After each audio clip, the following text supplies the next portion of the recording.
কুমিল্লার ১৪ গ্রামে বাস নিয়ন্ত্রণ হারিয়ে ৫ জন নিহত হয়েছেন। আহত হয়েছেন আরও ১০ জন। সকাল ৭টার দিকে ঢাকা-চট্টগ্রাম মহাসড়কের বসন্তপুর এলাকায় এই দুর্ঘটনা ঘটে। প্রত্যক্ষদর্শীরা জানায়, রিল্যাক্স পরিবহনের একটি বাস ঢাকা থেকে কক্সবাজার যাচ্ছিল। বসন্তপুর এলাকায় নিয়ন্ত্রণ হারিয়ে বাসটি উল্টে রাস্তার পাশে পড়ে যায়। ঘটনাস্থলেই নিহত হন ৩ জন। হাসপাতালে নেয়ার পথে মারা যান আরও ২ জন।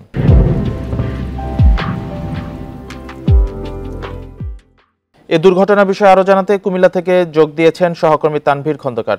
তানভীর, নিহতদের পরিচয় শনাক্ত করা গেছে কিনা, আহতদের শারীরিক অবস্থার কি খবর, আর আসলে প্রত্যক্ষদর্শীদের বরাতে বা আইনশৃঙ্খলা বাহিনীর তথ্য মতে কি জানা গেল দুর্ঘটনা সম্পর্কে? এখনো পর্যন্ত শুধুমাত্র ২ জনের পরিচয় জানা গিয়েছে। তারপরেও বিষয়টি নিশ্চিত করছে পুলিশ। তারা কিন্তু বলছে যে বেশিরভাগ যাত্রী কিন্তু চট্টগ্রাম এবং কক্সবাজার এলাকার, তারা ঢাকা থেকে কক্সবাজারের উদ্দেশ্যেই যাচ্ছিল। আর আমরা যে ২ জনের পরিচয় পেয়েছি তারা মূলত কক্সবাজারের বাসিন্দা। একজন টেকনাফের বাসিন্দা, তার নাম হচ্ছে মোহাম্মদ হোসেন।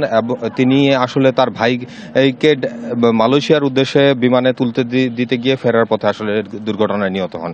আর আরেকজনের নাম হচ্ছে মোহাম্মদ হোসেন। তিনি তার বিষয়টি এখনো পুলিশ নিশ্চিত করতে পারছে না যে তার বাড়ি কোথায়, তবে বলছে যে সেটি চট্টগ্রামের দিকেই হবে। আর এই মুহূর্তে আমি আছি মিয়াবাজার হাইওয়ে ফাঁড়িতে, যেখানে রিল্যাক্স পরিবহনের যে বাসটি দুর্ঘটনা কবলিত হয়েছে সেটিকে রাখা হয়েছে। আমরা বাসটির যে অবস্থা সেটি দেখে যেটি অনুমান করতে পারছে পুলিশ, যেটি প্রাথমিকভাবে ধারণা করছে যে বাসটি নিয়ন্ত্রণ হারিয়ে আসলে খাদে পড়ে যায় এবং যে বাসের গতি নিয়ন্ত্রণে না থাকায় আসলে দুর্ঘটনাটি ঘটে। আর যেহেতু বাসটি স্লিপার কোচ, যে কারণে বাসের পেছনের দিকে যারা ছিল ঘুমন্ত অবস্থায় তাদেরই কিন্তু মৃত্যু হয়েছে বলে পুলিশ ধারণা করছে।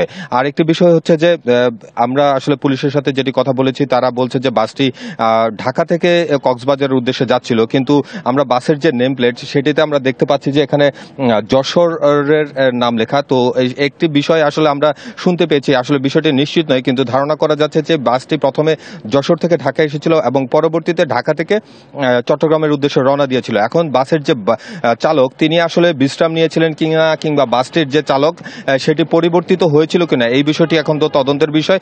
কারণ আপনি জানেন যে ঢাকা থেকে চট্টগ্রামের যে দূরত্ব, সেই দূরত্ব অতিক্রম করতে হলে একজন চালককে আসলে বিশ্রাম নিয়ে আসলে বাস চালনা করতে হয়, না হলে কিন্তু এই ধরনের দুর্ঘটনা ঘটার সম্ভাবনা থাকে। তো এখনো পর্যন্ত আমরা জেনেছি যে ৫ জনের মৃত্যু হয়েছে, আর যে ১২ জন আহত হয়েছিল তার মধ্যে ৪ জনকে কুমিল্লা মেডিকেল কলেজ হাসপাতালে ভর্তি রাখা হয়েছে, আর বাকিদেরকে প্রাথমিক চিকিৎসা দিয়ে ছেড়ে দেওয়া হয়েছে।